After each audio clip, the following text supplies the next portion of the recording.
Hi there, I'm Wendi Hill. Welcome back to the Confessions from the Home Office podcast. You know that feeling when you open your laptop, you stare at your desktop, and you realize it's basically a digital junk drawer? Yes, that happens to me too sometimes. So we're heading into the end of the year, and before you start all your next year planning and your big goals, and I know some of you have planners already shipped and sitting on your desk you're excited about, I want to talk to you about something that doesn't get enough attention, and that's cleaning up your digital house. So just like a real home, your business space online collects clutter.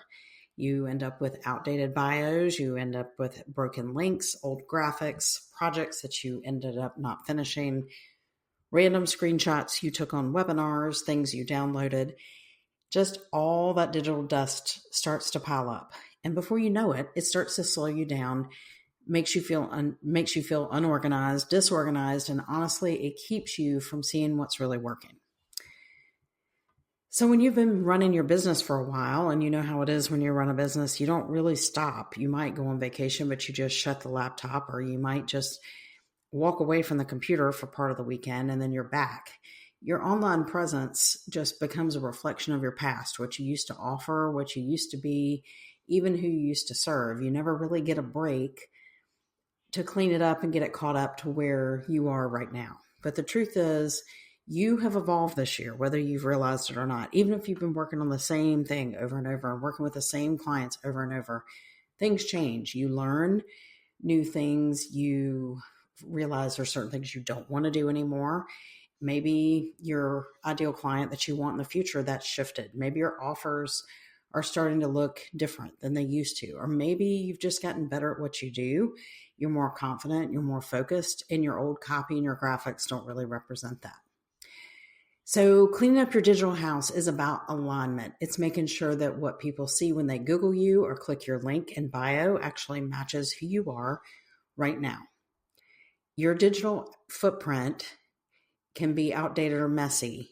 And when it is, it starts to send mixed signals. I want you to think about it. If someone visits your website and sees services that you don't even offer anymore, or your last recent project is from maybe 2022, they might assume you're not active. Maybe you're really not in business anymore. You're just paying to keep your site up.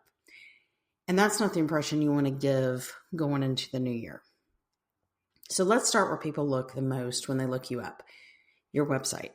I want you to take a few minutes to read through your homepage like a potential client. Does it still speak to the kind of work you want to be doing? Is your messaging clear? Is it current? Is it confident? If you've shifted focus, maybe you're offering more consulting than done for you work now, or the opposite, make sure your website reflects that. I want you to look at your about page too. Does it sound like you from today or a version of you from 3 years ago who is still figuring things out? I want you to update your photo, your bio, your contact information, make sure everything's current. And while you're at it, I want you to click through all the links and the buttons to make sure they still work. You'd be surprised how many of those start to break over time, and you never really know it until you go check it. This is a great moment to add in anything new that you're doing. Maybe it's a testimonial you've received, a project you've completed. Maybe it's media mention you're proud of. Maybe it's an article you were included in. You don't have to rewrite everything. Sometimes just polishing the edges makes a world of difference. Once you're done with your website, I want you to go over to your social media profiles. This is the first thing people see before they even knock on your door. Take a look at your profile photo and your banner. Are they current? Do they fit your branding? And you'd be amazed how much energy just a small refresh on things can bring. I want you to look at the bios. Those little blurbs are sometimes things that you wrote a while ago and now they're outdated. I want you to rewrite them so they attract the kind of people you want to work with now. Use language that speaks to your direction, not where you've been. And so while you're scrolling, I want you to take a quick pass through all your content. If you have a post that reflects what you're most proud of, pin that. Or if it's something you're promoting right now, pin that. Any promos you're not doing anymore, archive those. Anything that feels off brand, you can hide them. You don't need to pretend your past didn't happen, but cleaning up a little bit helps your feed feel more current and alive. And And lastly, if you've automatically signed in to all your social media accounts, figure out your logins and your passwords and put those in a safe place. That way, if you hire someone to help you down the road, you won't have to hurry and figure that out later. Now that we've gone past, and sorry, everything's dinging on this end over here. I thought I had it turned off. Now that we've been through website and we've been through social media, now let's go over to your email list. Open up your platform. I don't know if you use High Level, MailChimp, Constant Contact, any of those.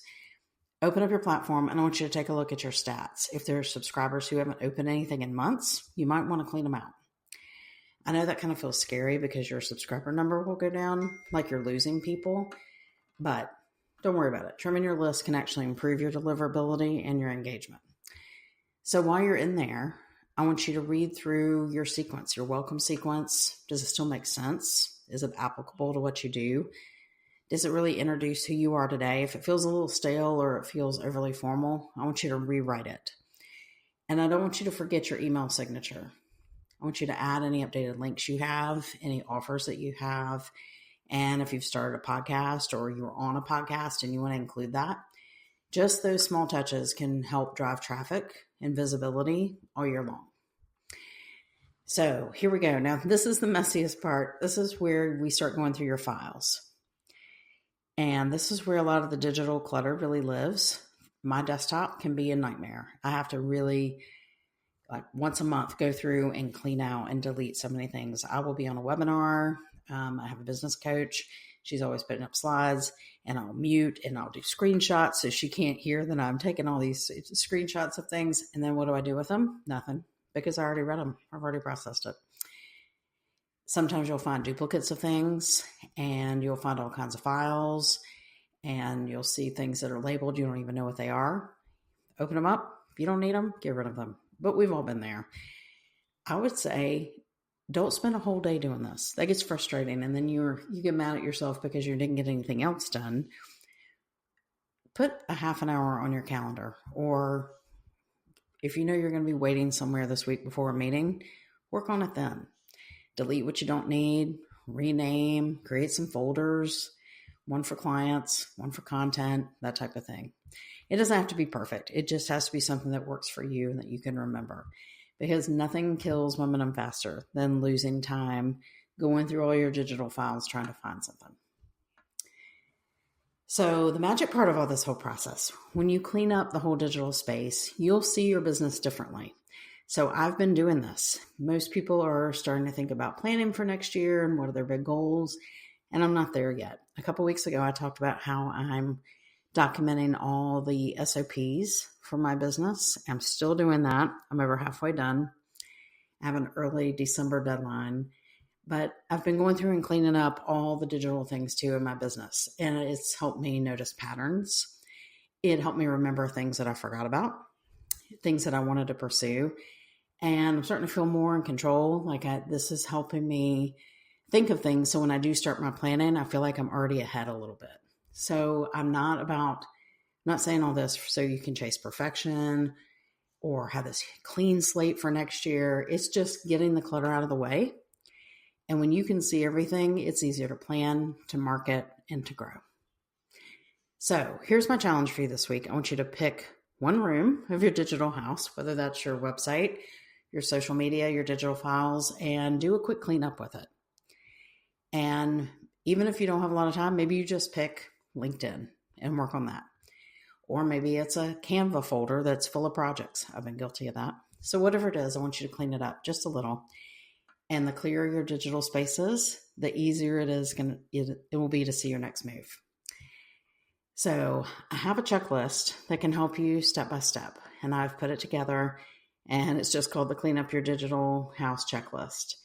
I will put a link to that in the show notes, or you can send me a message and I'll send it over to you. So thanks for hanging out with me today. I'll see you next week for another short episode of Confessions in the Home Office. And until next time, happy cleaning and get ready for a fresh start for next year.